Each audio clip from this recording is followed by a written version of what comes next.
नमस्कार दोस्तों, के एग्ज़ाम फाइट में आपका स्वागत है। कैसे हैं आप सभी? उम्मीद है आप सभी सही होंगे और आपकी UP PCL TG 2, BARC, NPCIL आदि परीक्षाओं की तैयारी अच्छी चल रही होगी। दोस्तों, इन सभी परीक्षाओं को ध्यान में रखते हुए हमने इलेक्ट्रिशियन थ्योरी से कुछ महत्वपूर्ण प्रश्नों की सीरीज स्टार्ट की है, जो कि ये सीरीज आपकी टॉपिक वाइज है। आज के टॉपिक में हमने सिंगल फेज इंडक्शन मोटर से कुछ महत्वपूर्ण प्रश्नों को लिया है। ये आपके किसी भी एग्ज़ाम के लिए महत्वपूर्ण साबित हो सकते हैं। चलिए, आपका ज़्यादा टाइम न लेते हुए इन प्रश्नों की शुरुआत करते हैं। उससे पहले आपसे रिक्वेस्ट है, अगर आप चैनल पर नए, चैनल को सब्सक्राइब कर लीजिए, अपने दोस्तों में शेयर कर दीजिए। अगर वीडियो अच्छा लगे तो वीडियो को लाइक ज़रूर करना। चलिए, जैसा कि आज का हमारा प्रश्न है, निम्न में से कौन सा मोटर सिंगल फेज एसी या डीसी पावर स्रोत पर चल सकता है? सही उत्तर यूनिवर्सल मोटर राइट आंसर है।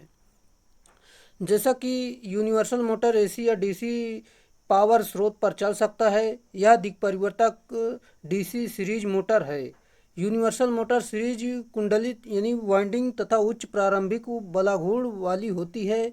यूनिवर्सल मोटर की गति सामान्यतः गियर ट्रेन का प्रयोग करके कम की जाती है। अगला आपका दिया गया, जो कि आप देख सकते हैं यहाँ पर, सिंगल फेज मोटर के स्टेटर में एक लेमिनेटेड आयरन कोर के ऊपर दो वाइंडिंग होते हैं। यह दो वाइंडिंग्स लंबवत रूप से लगे हुए हैं। इनमें से एक मुख्य वाइंडिंग और दूसरा क्या है? सही उत्तर आपका हो जाएगा, जैसा कि option number D, auxiliary winding right answer है। एक बार फिर से आपको बताना चाहेंगे, जैसे कि सिंगल फेज प्रेरण मोटर सेल्फ स्टार्ट नहीं होती है। इसे सेल्फ स्टार्ट करने के लिए एक ऑक्सिलरी वाइंडिंग यानी सहायक वाइंडिंग बनाई जाती है।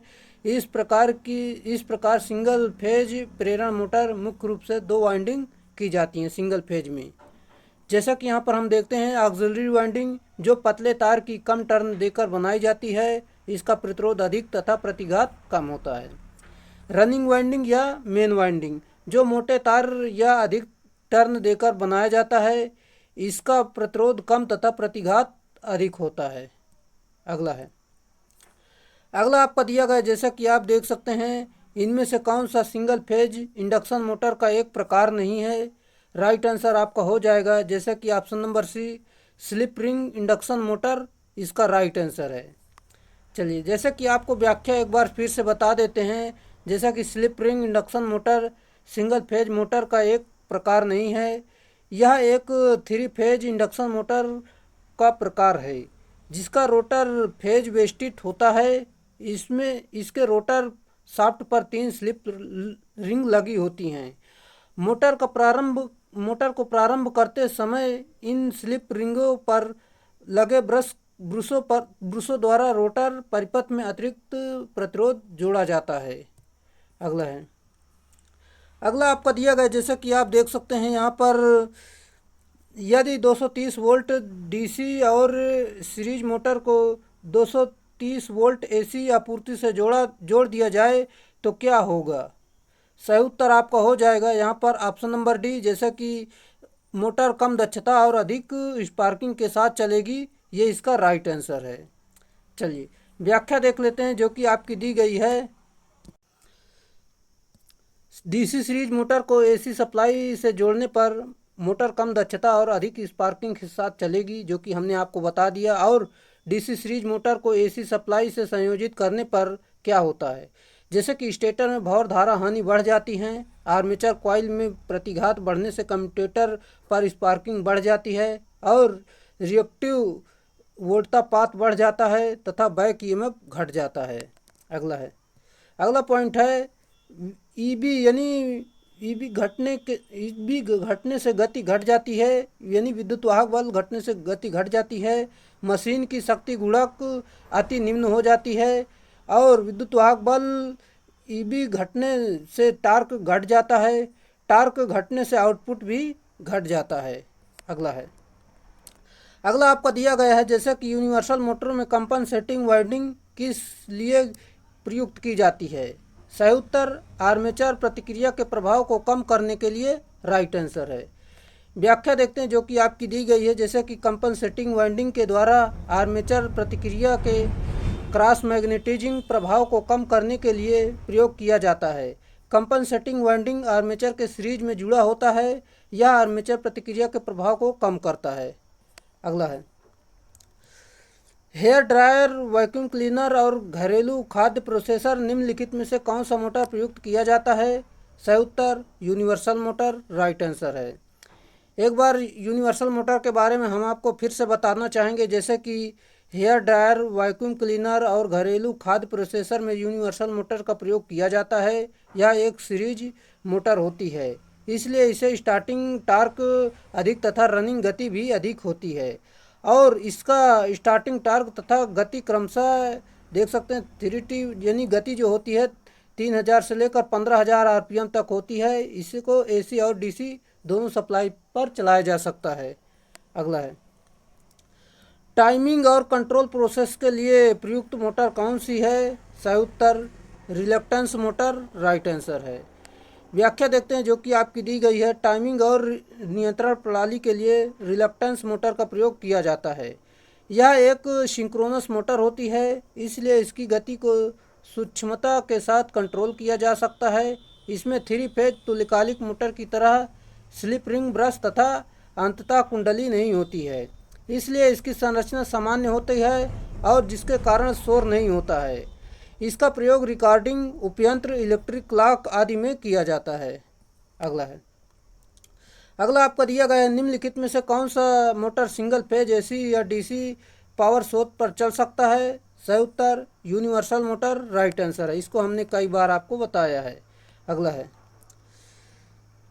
2 वैल्यू कैपेसिटर मोटर में परिचालन के उद्देश्य से निम्न में से कौन से प्रकार का कैपेसिटर प्रयुक्त किया जाता है? सही उत्तर पेपर स्पेस्ड आयल का फील्ड, ये इसका राइट आंसर है। व्याख्या देख लेते हैं जो कि 2 वैल्यू कैपेसिटर मोटर में परिचालन के उद्देश्य से पेपर स्पेस्ड आयल फील्ड प्रकार का कैपेसिटर प्रयुक्त किया जाता है। इस मोटर में 2 कैपेसिटर का प्रयोग किया जाता है। यह मोटर आरंभ करने के लिए जिससे आरंभिक बलाघूर्ण बढ़ जाता है। यह कैपेसिटर शॉर्ट ड्यूटी का इलेक्ट्रोलाइटिंग कैपेसिटर 250 से लेकर 300 माइक्रोफैरड का होता है। दूसरा capacitor continuous duty oil capacitor का पेपर कैपेसिटिंग 30 से 40 माइक्रोफैरड वाइंडिंग में सीरीज से जुड़ा होता है, यानी स्टार्टिंग वाइंडिंग में सीरीज से ये जुड़ा होता है। अगला है सिंगल फेज पंप की प्रवाह दर को डेड डैश परिवर्तित किया जा सकता है। सही उत्तर ऑप्शन नंबर सी, पाइप के आकार को कम करके, ये इसका राइट आंसर है। चलिए अगला प्रश्न, इसका फार्मूला आप देख लेना, यहाँ से सवाल आपके एग्जाम में पूछे जाते हैं। चलिए अगला है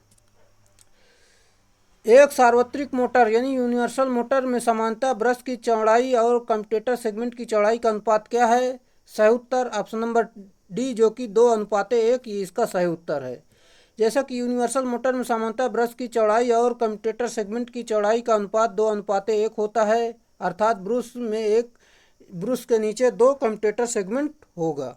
अगला है वॉशिंग मशीन और मिक्सर समानता प्रयुक्त मोटर का प्रकार है। Option number B, universal motor right answer है। 1 HP में कितने वाट के समतुल्य होता है? सही उत्तर ऑप्शन नंबर डी, जो कि 746 वाट राइट आंसर है। मीट्रिक में आप देख सकते हैं 735.5 वाट मीट्रिक प्रणाली होता है। अगला है पोर्टेबल ड्रिल में निम्नलिखित में से किस मोटर का उपयोग किया जाता है? यूनिवर्सल मोटर का प्रयोग करते हैं हम। अगला आपका दिया गया है कैपेसिटर प्रवर्तित एकल यानी single phase motor capacitor start single phase motor में यदि कैपेसिटर के स्थान पर डेड डैश लगा दिया जाए तो भी मोटर उसी दिशा में चलती रहेगी। सही उत्तर ऑप्शन नंबर बी, प्रतिरोध लगा दिया जाए तो उसी दिशा में चलती रहेगी। एक बार फिर से आपको बताना चाहेंगे, जैसे कि कैपेसिटर प्रवर्तित एक सिंगल फेज मोटर में यदि कैपेसिटर के स्थान पर प्रतिरोध लगा दिया जाए तो भी मोटर समान दिशा में चलती रहेगी। अगला है किसी टेबल फैन की गति को कैसे नियंत्रित किया जा सकता है? सही उत्तर इनपुट वोल्टेज को नियंत्रित करके, ये इसका राइट आंसर है। अगला है किसी छत के पंखे सीलिंग फैन की गति को कम होने का कारण हो सकता है? सही उत्तर कैपेसिटर में खराबी राइट आंसर है। जैसा कि सिंगल फेज यानी सीलिंग फैन में कैपेसिटर के खराब हो जाने पर टार्क का मान कम हो जाता है, जिससे सीलिंग फैन निम्न गति से घूर्णन करती है। अगला है सिंगल फेज प्रेरण motor. Single phase induction motor में कैपेसिटर का कार्य है सही उत्तर उच्च प्रवर्तन आघूर्ण स्टार्टिंग टार्क प्रदान करना, राइट आंसर है। चलिए अगला है two value capacitor run motor के प्रदर्शन को डैश डैश वर्गीकृत किया जाता है, सही उत्तर इसकी भारी लोड को स्टार्ट करने की क्षमता द्वारा, राइट आंसर है। व्याख्या देखते हैं जैसा कि टू वैल्यू कैपेसिटर मोटर के प्रदर्शन को भारी लोड को स्टार्ट करने की क्षमता द्वारा वर्गीकृत किया जाता है। दो कैपेसिटर एक कैपेसिटर स्टार्टिंग में प्रयुक्त होने वाला इलेक्ट्रोलाइट टाइप का होता है। रनिंग में प्रयुक्त होने वाला संधारित्र पेपर यानी कैपेसिटर पेपर आयल टाइप का होता है। अगला है साधारण मिक्सर कितनी विद्युत शक्ति लेती है, सही उत्तर 400 वाट, राइट आंसर है। चलिए जो कि हमने यहाँ पर आपको बताया साधारण मिक्सर 400 वाट तक की विद्युत खपत करता है और मिक्सर में यूनिवर्सल मोटर प्रयोग की जाती है। 1 HP बराबर 746 वाट होते हैं। ब्रिटिश में जो होता है ये मीट्रिक में होता है 735.5 वाट, जो कि आप देख सकते हैं। अगला है सिंगल फेज मोटरों को में उपयोग किया जाने वाला प्रवर्तक संधारित्र यानी स्टार्टिंग कैपेसिटर निम्नलिखित में से कौन सा है, सही उत्तर ऑप्शन नंबर ए जो कि विद्युत अपघटनी कैपेसिटर, राइट आंसर है। व्याख्या देखते हैं जैसा कि सिंगल फेज मोटरों में उपयोग किया जाने वाला स्टार्टिंग कैपेसिटर विद्युत अपघटनी प्रकार का होता है। सिंगल फेज मोटर स्वतः स्टार्ट नहीं होता है और सिंगल फेज मोटर के रनिंग वाइंडिंग के साथ संयोजित रहने वाला संधारित्र पेपर या आयल टाइप का होता है। अगला आपका दिया गया जैसा कि यहाँ पर देख सकते हैं यूनिवर्सल मोटर के घूर्णन की दिशा डैश डैश के द्वारा विपरीत की जाती है, राइट आंसर आपका हो जाएगा। यहाँ पर देख सकते हैं सप्लाई यहाँ पर ब्रूस लीड को आपस में बदल कर, ये इसका राइट आंसर है। चलिए व्याख्या देखते हैं जैसा कि यूनिवर्सल मोटर के घूर्णन की दिशा ब्रूस लीड को आपस में बदल कर विपरीत की जा सकती है। प्रायः ब्रूसों को कई दिक् परिवर्तक खंडों तक शिफ्ट करना पड़ता है। अगला है घरेलू रेफ्रिजरेटर में प्रयुक्त मोटर होती है, सही उत्तर सिंगल फेज प्रेरण मोटर होती है, ये राइट आंसर है। जैसे कि घरेलू रेफ्रिजरेटर में सिंगल फेज प्रेरण मोटर का प्रयोग किया जाता है या डीसी सीरीज मोटर का प्रयोग lift crane, DC shunt motor का प्रयोग लेथ ब्लोअर और यूनिवर्सल मोटर का प्रयोग मिक्सी आदि में किया जाता है। अगला है सिंगल फेज मोटर को स्वयं चालू नहीं हो सकती क्योंकि वह, सही उत्तर ऑप्शन नंबर डी, पल्सेटिंग चुंबकीय क्षेत्र उत्पन्न करती है, राइट आंसर है। अगला है निम्नलिखित में से कौन सी मोटर अधिकतम आरंभिक घूर्ण बल देती है, सही उत्तर यूनिवर्सल मोटर, राइट आंसर है। चलिए यूनिवर्सल मोटर के बारे में हमने कई बार आपको बताया जो कि आप देख सकते हैं। अगले प्रश्न पर चलते हैं। अगला प्रश्न आपका दिया गया है जैसे कि यहाँ पर एक सीलिंग फैन जिसमें कैपेसिटर प्रारंभ मोटर यानी कैपेसिटर स्टार्ट मोटर लगी है, स्विच बंद करने पर घूमती नहीं है। यदि उसे किसी दिशा में धक्के से घुमा दिया जाए तो वह चलने लगेगी, इसका क्या कारण है, right answer open capacitor, right answer है। चलिए एक सीलिंग फैन जिसमें संधारित्र यानी कैपेसिटर स्टार्ट मोटर लगी है, स्विच बंद करने पर घूमती नहीं है। यदि उसे किसी दिशा में धक्के से घुमा दिया जाए तो वह चलने लगेगी, इसका कारण है ओपन कैपेसिटर। अगला आपका दिया गया है जैसे कि capacitor start single phase motor यानी कैपेसिटर सिंगल फेज मोटर की दिशा बदलने यानी विपरीत यानी रिवर्स की जा सकती है, सही उत्तर गतिशील वाइंडिंग तथा आरंभिक वाइंडिंग के संबंध बदलना, ये इसका सही उत्तर है। व्याख्या में आपको फिर से बताना चाहेंगे जैसे कि capacitor start single phase motor की दिशा गतिशील वाइंडिंग तथा प्रारंभ यानी आरंभिक वाइंडिंग के संबंध में बदलने से परिवर्तित किया जा सकता है। यदि कैपेसिटर प्रारूपी मोटरों को प्रारंभिक कुंडलन के सीरीज क्रम में आप केंद्रीय स्विच लगा दिया जाए तो कैपेसिटर स्टार्ट मोटरें कहलाती हैं। अगला है सिंगल फेज मोटर में सेंट्रीफ्यूगल स्विच का काम क्या है, सही उत्तर मोटर जब 75% गति पकड़ ले तब प्रारंभिक वाइंडिंग अलग करना, ये इसका काम है। अगला है यहाँ पर व्याख्या देख लेते हैं जो कि सिंगल फेज मोटर के सेंट्रीफ्यूगल स्विच का काम जब मोटर जब 75% गति पकड़ ले तब प्रारंभिक वाइंडिंग को अलग करना, ये इसका काम होता है। चलिए, जैसा कि यहाँ पर हम देखते हैं घरेलू मिक्सर वाइंडिंग के लिए सबसे उपयुक्त मोटर कौन सी होती है? यूनिवर्सल मोटर होती है। चलिए, आज के लिए इतना ही रखेंगे, फिर मिलेंगे स्टूडियो में, तब तक के लिए बाय।